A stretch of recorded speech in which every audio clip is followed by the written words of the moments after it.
Hello everyone, welcome to the Redmen TV. It's Friday night. What is happening? Let me tell you what's happening. Liverpool have triggered the release clause for Dominik Szoboszlai from RB Leipzig. Yes, this has been rumbling on for a day or so. It was reported about 36 hours ago that Liverpool were certainly interested. They were aware of this release clause and that they were likely to sort of test the waters with it. But it was David Ornstein reporting at the time saying it wasn't a cut and dry deal. It wasn't simple. It wasn't maybe something they were going to push ahead with. But what's become apparent in the last day or so is that this €70 million release clause in his contract expired today, or the end of the month. Today's September, April, June. Yes, today. And that meant that if they wanted to pay 60 million, effectively pounds, for him, or thereabouts, they had to get this done now. And obviously, these things develop in conversation, of course. So I do wonder whether there was someone kind of got the calculators out and went on Google and said how much is this in pounds, and they thought, well, is he worth 60 million? Because effectively, if he's not, then release clauses are only worth what they're worth if someone's prepared to pay for them. So, because obviously what you have a lot of times, and we think of release clauses like Alexis McAllister is an example. A player worth far more than the £35 million that Liverpool paid for him, but they only paid 35 million for him because of the release clause inserted into his contract that meant we could get him for 35 million. Whereas there's a great example of someone like Danielson, who signed for Betis in the early 2000s, and the story was that his release clause, he'd effectively have had to shut down 2 Spanish banks to pay it off. And those familiar with Spanish contracts, it certainly used to be this way in the day. They've all got release clauses, but they're all stupid. This is, I believe, how the Neymar deal comes about. You're never really meant to be able to meet release clauses in countries like that. But often, you might put one in because you think they're going to be an absolute superstar. But if that player doesn't develop, then the release clause is worth more than they are. You're better off negotiating for them on the open market. Liverpool have clearly weighed that option up and gone, okay, given what's happened, so if Tonali's moving for similar kind of money, then as much as we might not like that, and Liverpool have tried their best at every avenue to reset the market as low as it can be for when they buy and try to inflate it when they're moving their players on. But sometimes things happen and there's a little bit of like, well, you can cry about it and you can have insufficient volume or insufficient quality of footballers coming to your club, or you can bite the bullet and go and get the deals done that need to be done. And Liverpool have been guilty of doing the former rather than the latter a bit too much recently, particularly when it comes to midfield. I think they've done that. I think they've gone and got their men at some decent prices, some slightly expensive. Darwin Núñez probably significantly too expensive, but someone like Luis Diaz and Cody Gakpo, they've obviously gone and got really good deals out of them. But in this one, they need to get players in. The more that kind of gets talked about, it's the longer it's going to go, and the more likely there are to be other suitors and other people to step up to the plate and maybe, again, and you enter into a world where if it goes into the open market, all that then takes is Newcastle to come back in with an £80 million bid or a £90 million bid, because they don't give a shit. They'll pay whatever they want. Maybe Man City do the same. Whilst there is a release clause in play, it's a fair playing field for a club like Liverpool. So in that regard, if they've gone and done that, which it looks like they have, which I'll go through some of the tweets now, that's good. I'm glad that they've not sat on their hands and waited on this one. So yeah, going back to 7:15 this evening, Paul Joyce was the one who, having tweeted earlier on in the day, wrote an article saying Liverpool looking to get a deal done for Szoboszlai. Liverpool have informed RB Leipzig that they will trigger the €70 million clause for him. We also had our good friend Chris Williams, at Chris78Williams as well, said further information coming out. Liverpool contacted Leipzig to inquire about 2 tranche payment, rejected outright. Liverpool then contacted Leipzig at 7 p.m, saying the clause will be met in full. Paperwork now being finalised to the Bundesliga for the player's sale. He says no idea on Liverpool's payment intricacies, but clubs can have a third party pay in full, then pay that third party back via agreed instalments. Quite commonplace in football, so long as declared to both leagues. Leipzig saying the clause is met in full. And just a comment actually, just while Chris is talking about it, says they were never, this guy tweeted him called Dave Ross, says they were never going to accept anything else because they could have upped the price by several million tomorrow.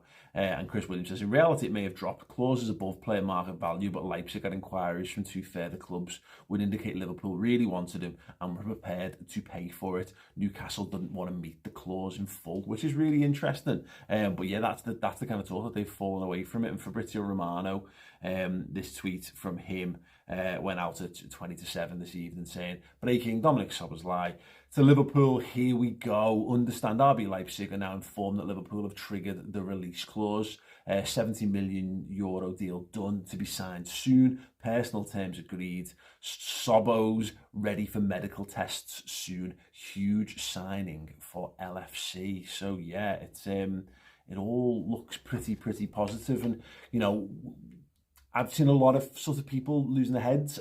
Honestly, I don't go too much on social media this year. It's not a great place for your mental health. There's better places for it. Home with your family, enjoying them.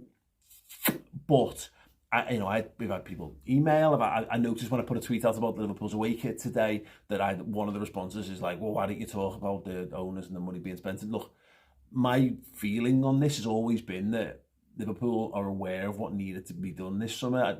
Nobody can afford Liverpool to be in the Europa League again next year. No one associated with Liverpool, because FSG won't have as valuable an asset. Their valuable assets in the team won't stick around. So your Mo Salahs and your Trent Alexander-Arnolds and your Alisson Beckers and your Virgil van Dijks and the rest will not want to be playing multiple years in the Europa League. So you lose those players. So then again, your squad value falls. The likelihood of you getting back into the Champions League, winning titles, etc., and then the overall value of your asset shrinks. Jurgen Klopp can't afford to be in the Europa League again, because let's be honest, if he has a season like that, there's a very good chance that he's not Liverpool manager in a year's time. That's the reality of the pressure of being in charge and being at a huge football club like Liverpool.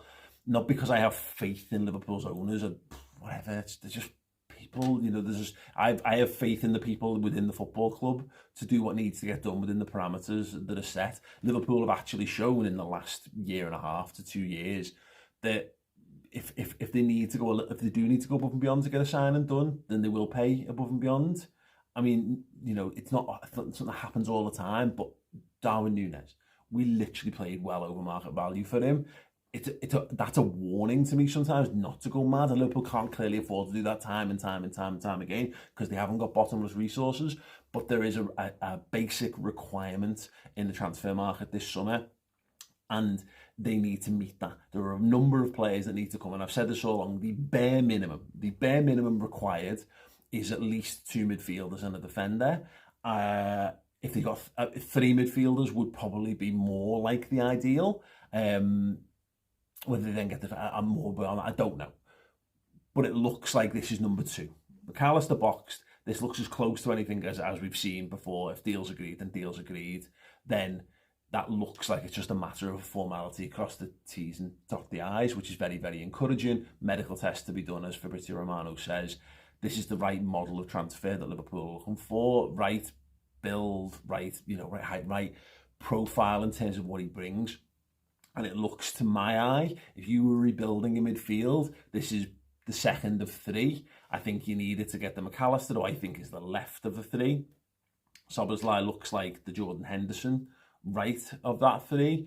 And then will we go and get Kefren Turam to be the base of that, the Fabinho understudy, etc.? I don't know. I still feel that's what needs to get done. I don't think this would be business done for Liverpool, but obviously we'll know a bit more about that in the coming days, weeks, hours, whatever. Let me know your thoughts on this one. As soon as I saw this name, I remember thinking, yeah, this is one that's going to get the juices flowing, because I think we've all had to buy in on players like Manu Kone, for example, and Kefren Turam, of course, because these aren't quite as well known.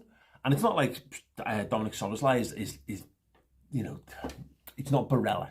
But I talked recently about there are certain players that move in transfer windows that are going to be the next ... And we've missed out on too many of those recently. I think it looks like we're going to miss out on Guardiola. I mean, it's going to end up being a record fee for a defender. Fair play if City, want to continue to, to not play that game of like, oh, we don't really spend big money anymore. They obviously did it with Erling Haaland, players have moved in the past, like De Ligt moving, you've got Kylian Mbappe moving to PSG. If you're not in those conversations, you never get to be in those conversations further down the line. And this is a player like that for me, who he's clearly very highly regarded. If you want to know more about him, by the way, on Redman Plus and on Redmen TV and on Redmen TV2, some great content around him, deep dives. Dan has been speaking to one of his former managers. We've got you covered. We've got you everything you want to know about this guy. We've got you covered top to bottom. If you do consider going over to redmenplus.com. But what I'm kind of driving at is this is the right profile. This is the kind of level of football Liverpool should be looking at. Player who's got room for improvement, who can still be coached, can still be improved by what Liverpool have got, but he's not a million miles away from what we need right now. That is what we need. We need lads who can have an impact from this season coming, and he can have a bigger impact in a year and a bigger impact than that in a year after that, but they've got to be able to really come in and be super competitive. And so far, McAllister and Szoboszlai looks like that's the kind of level we're going for. Encouraging steps towards Klopp 2.0 rebuild, and of which this summer was going to be absolutely pivotal. Right, that's it from me. Apologies to everyone who watched the live stream version of this a little bit earlier on. Apparently my phone, despite the fact that it's absolutely sensational, anyone who's watched the vlogs, amazing. Apparently can't stream to YouTube, brilliant. Yes, thoughts in the comments below. Drop a like on this as well if you made up with this as a signing. And if you need some more entertainment, go to redmenplus.com. We've got Szoboszlai covered from all angles. And also Bobby Firmino, Best in the World, episode 3 dropped today. So you can watch episode 1 for free, and then episodes 2 and 3 and all the full interviews with everyone we spoke to. So we're talking Jordan Henderson, Adam Lallana, Lucas Leiva, Ryan Babel, Ozan Kabak. They're all going to be on the website by the end of this weekend as well. So perfect time to join redmenplus.com. I was on the Empire of the Cop podcast as well, chatting a little bit about Szoboszlai yesterday and that documentary. So if you haven't checked that out, do. I gave a code away on that. I'm going to give it to you now because I gave it to the Empire of the Cop listeners. If you want to get 50% off a yearly Club Captain subscription on Redman Plus, use the code EOTK. And then I'll give you 50% off a year. Have that on me because I'm in a good mood. Other than that, thank you so much. Enjoy the rest of your Friday. If it breaks more, I'll get people in and do a proper live show, and we'll do more over the weekend as well. So stay tuned to Redmen for all of your Dominik Szoboszlai updates in a bit.